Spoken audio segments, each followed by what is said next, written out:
नमस्कार, tales of देवलोक channel पर आप सभी का स्वागत है। आज हम आपको रहस्य उन लोगों की बताएंगे जो हमेशा जीवित रहेंगे। इनमें से कोई वरदान तो कोई अभिशाप के कारण कभी मरेगा नहीं। हमारे ग्रंथों में 8 पात्र ऐसे हैं जो कि हमेशा अमर है। इनको कभी बुढ़ापे का सामना नहीं करना पड़ेगा। तो फिर चलिए उन सभी के बारे में एक एक करके जान लेते हैं।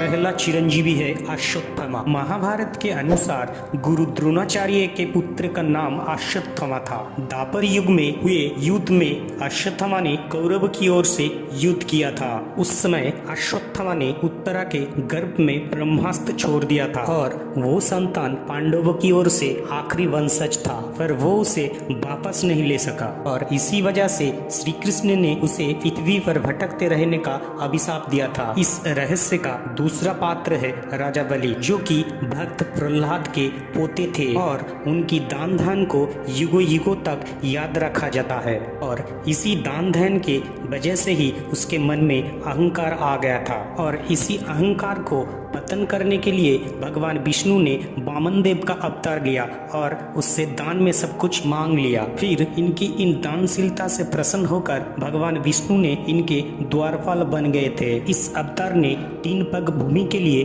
पूरा ब्रह्मांड ले लिया और अंतिम में एक चरण उनके माथे पर रखना पड़ा।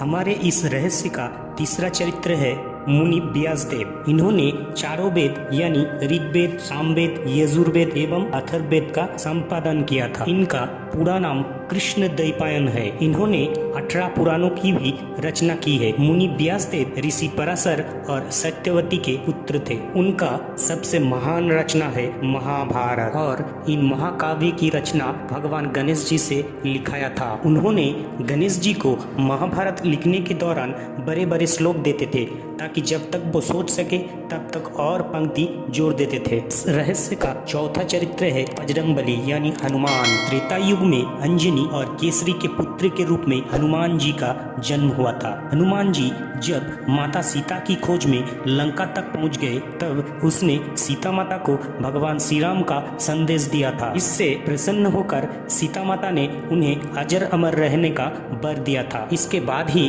उन्होंने अपने पूछ से लंका में आग लगाए थे। वे राम सीता के इतने बड़े भक्त थे कि उसने अपने सीना चीर के भी दिखाया था। हमारे 5वें चरित्र है रामायण के विभीषण, जो कि रावण का छोटा भाई था। उनको भी चिरंजीवी माना गया है। विभीषण ने धर्म और अधर्म के युद्ध में धर्म का साथ दिया था। विभीषण ने रावण को बहुत समझाया था कि वो श्री राम से बैर न करे, लेकिन रावण नहीं माना। रावण के वध के बाद श्री राम ने विभीषण को लंका सौंप दी थी। विभीषण का पत्नी का नाम था सरोमा और बेटी का नाम था त्रिजटा। अब छठे में हम जानेंगे गुरु कृपाचार्य के बारे में। कृपाचार्य एक महान वीर थे। वे महाभारत के कौरव और पांडवों के गुरु बताए गए हैं। वे परम तपस्वी ऋषि है। अपने तप के बल से इन्हें भी चिरंजीवी माना गया है। इन्होंने महाभारत का युद्ध कौरवों के पक्ष से लड़ा था। उनका जन्म माँ के गर्भ से नहीं हुआ था। दरअसल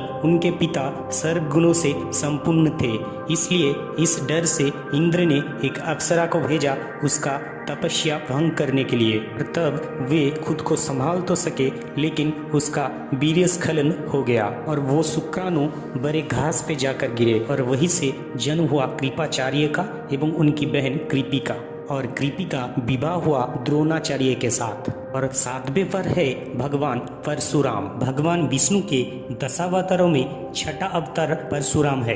परशुराम के पिता ऋषि जमदग्नि और माता रेणुका थी। इनका प्रारंभिक नाम राम था। राम के तप से प्रसन्न होकर शिव जी फरसा भेंट में दिया था। इसके बाद राम ही परशुराम कहलाए। परशुराम का उल्लेख रामायण और महाभारत दोनों ग्रंथों में है। इन्होंने अत्याचारी राजा सहस्रार्जुन का 10 भुजाएं काटकर प्रजा को उनकी उत्पीड़न से मुक्ति दिया था। उनकी लड़ाई भगवान गणेश जी से भी हुआ था, जिसके वजह से गणेश जी का एक दांत काटा हुआ दिखता है। साथ ही उनकी लड़ाई भीष्म जी से भी हुआ था। 8वें तथा अंतिम में है ऋषि मार्कंडेय। मार्कंडेय के पिता माता के कोई संतान नहीं था, इसलिए उन्होंने शिव से वर मांगकर 16 साल तक उम्र पाने वाला मार्कंडेय को हासिल किया था। जब मार्कंडेय को इस बात का पता चला तो उन्होंने समुद्र तट पर रेत से शिवलिंग बनाकर घोर तपस्या करने लगे। और जब यमराज मार्कंडेय को लेने आए तब शिवजी के साथ यमराज की लड़ाई हो गई और इस लड़ाई में यमराज की मृत्यु हो गई। और जन्म मृत्यु का संतुलन बने रहे इसलिए इंद्र की प्रार्थना से